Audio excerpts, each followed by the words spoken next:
Evo dečki, došao je i taj dan. Objavili smo našu prvu knjigu. Prelistajte je malo, a ja odo dalje poslom.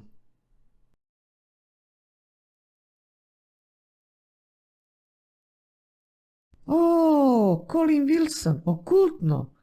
Njegovo najpoznatije djelo. I kako lijepo ukoričena. Pa ovo će biti prava poslastica. Ajde, knjigoljube, diši malo.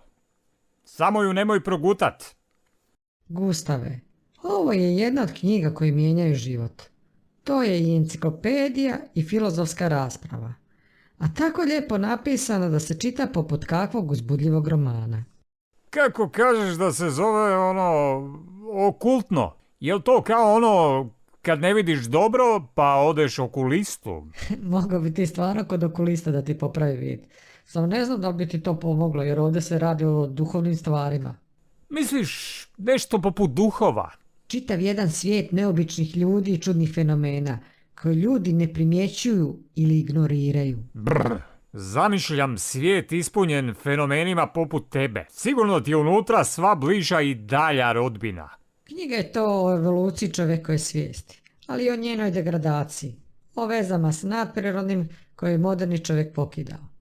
To je predaja koja ide još od Pitagore i Gnostika, Paracelzijusa i Swedenborga, pa sve do Helene Blavatsky, Gurdjijeva i Rudolfa Steinera. Meni to malo vuče na mistiku i magiju. Okultno znači nevidljivo, a magija se bavi ovladavanjem nevidljivim silama koje djeluju u vidljivom svijetu. Eto recimo gravitacija. Što je to nego nevidljiva sila koja utječe na sav vidljivi svijet?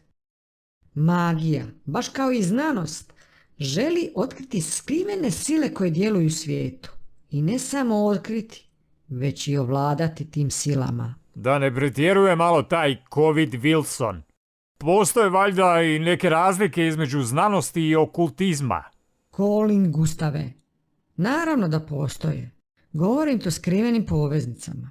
Ako pogledaš modernu fiziku, vidit ćeš da se vizije znanstvenika približavaju vizijama mistika. U subatomskom svijetu imamo paralelne univerzume, a čestice mogu postojati istovremeno na dva različita mjesta. Zanimljiv je taj Colin. Egzistencijalist, začetnik takozvanog novog egzistencijalizma. Mnogi su ga uspoređivali sa Sartrom, iako se s njim nije slagao. Wilson je kao mladić prošao kroz životnu krizu da bi na kraju shvatio kako on želi više od života, a ne manje. Život je za njega bilo čudo, a ne apsurd. To mi se sviđa. Ali moram priznat da nikad nisam čuo za njega. Pa kako bi? Znaš da u akademskoj zajednici vlada poseban kult koji ne dozvoljava pristup outsiderima, poput Wilsona. Nije išao na Oxford i Cambridge, s 15 godina je napustio školu i živio kao lutalica. Napisao je preko 100 knjiga. Život na rubu egzistencije. To mi je poznato. Sad mi je jasno zašto je bio egzistencijalist. Njega je zanimalo, kako bi rekao Eliot, život koji smo izgubili živjeći. Zanimao ga je fenomen mističnih iskustava kod običnih ljudi, koji je proučavao psiholog Maslow. Wilson govori o sposobnosti X, ali kaže kako ste je vi ljudi zaboravili i izgubili. Misliš, nismo pazili na satu? Prema njemu, ljudi imaju dvije polovice mozga, a koriste samo lijevu, racionalnu stranu, dok desnu, koja je umjetnička i kreativna, zapostavljaju.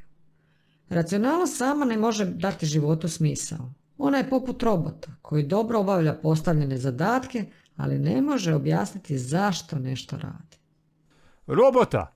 Pa to je kao neki filozofski SF. Za njega roboti nisu budućnost. Nije SF, već loša sadašnjost. Slično Gurdjijevu. On kaže kako ljudi vode predvidljiv i automatiziran život, zato što je robot preuzeo kontrolu nad njihovim životima. Robot je dobar kad vozite bicikl, ali život nije samo vožnja bicikla. Ja kad vozim bicikl, ja uopće ne razmišljam kako vozim. Prepuštate život vlasti robota, a onda se žalite kako život nema smisla. Rješenje je po Wilsonu. Ugasiti robota i uskladiti lijevu i desnu stranu mozga. Za Wilsona je okultno ostvarenje te harmonije, koju on smatra novom etapom u razvoju ljudske svijesti.